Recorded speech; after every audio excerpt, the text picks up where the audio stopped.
Hey, welcome to The Explainer. Today, we are diving deep into one of the biggest economic stories on the planet right now, India's incredible and ambitious push to become a true global powerhouse. And that brings us to the big question, the one everyone is asking. Is India really on track to become the world's third largest economy? Now, that's way more than just a catchy headline. A shift like that could redraw the global economic map for decades to come. So how real is this? Well, that claim is coming straight from the top. India's own finance minister has put it out there, saying the country is on the right path. This isn't just wishful thinking, it's a clear statement of official government policy and belief. And it's a belief backed by some pretty serious numbers. We're talking about a forecasted growth of 6.7%. To put that into perspective, that is a rate that absolutely blows most of the world's developed economies out of the water. It really positions India as a major engine for global growth. So let's get into it. What is actually fueling this incredibly bold prediction? We need to unpack the core strengths that are making this goal look less like a dream and more like a real possibility. To really understand where India is headed, you have to look at the foundations, the pillars holding this all up. And the first, and maybe the most important one, is its people. Get this, a staggering 65% of India's population is under 35 years old. That's what economists get excited about and call the demographic dividend. It's this massive, young, energetic workforce that can drive both production and consumption. It's an incredible asset for sure, but it also comes with a huge challenge. You have to create enough good jobs to harness all that potential. The second pillar, it's digital, and you can't talk about that without mentioning UPI, the Unified Payments Interface. It has been a total game changer. It's brought hundreds of millions of people into the formal economy and has built this seamless digital highway that supports growth in every single corner of the country. So you see, it's not just one thing. It's this powerful combination.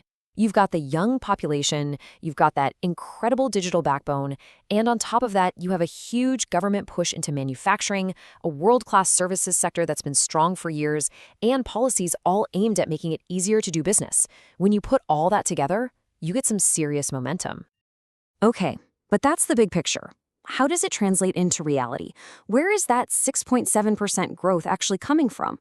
Let's take a closer look at the key sectors that are really firing on all cylinders. What's really impressive is just how diverse this growth is.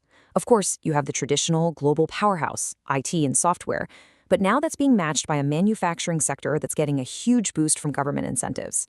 Then you add in a booming fintech scene, which is building on that digital infrastructure we just talked about, and a massive push in renewable energy. You end up with a very broad and resilient economic base.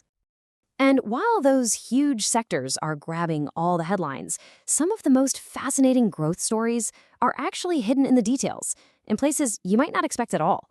For instance, let's talk about coffee. Yep, coffee. Exports shot up by 40% in a single year, hitting almost $2 billion. Now, this is such a brilliant little example because it shows that it's not just about one or two big industries. This competitiveness is spreading across the entire economy, even into things like niche agricultural products. So, why does any of this actually matter? Because growth like this creates what's called a virtuous cycle. Healthier companies lead to more jobs, which means more money in the pockets of ordinary people, who then spend more. On a global scale, all this success attracts foreign investment and solidifies India's role as an absolutely critical link in the world's supply chains. But, of course, a story this big is never simple. It's not all smooth sailing. The path ahead has its share of bumps, and it's really important to be clear-eyed about the potential headwinds that could slow things down. Because this massive potential is matched by some very real obstacles. Some of these are global storms that are way beyond India's control, while others are domestic challenges that are going to require some seriously skillful handling.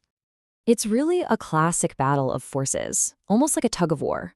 On one side, pulling India forward, you have these powerful tailwinds we've been talking about, the demographics, the digital revolution, and policy support. But on the other side, pushing back, you've got significant headwinds, things like global uncertainty, gaps in infrastructure, and the enormous challenge of upskilling a massive workforce for the jobs of tomorrow.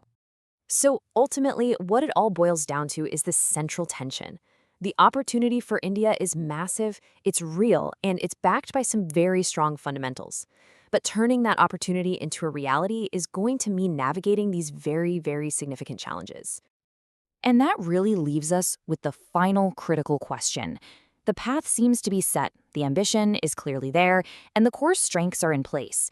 But will India be able to overcome all the hurdles, both internal and external, to truly claim its spot as a global economic superpower? The entire world is watching to find out.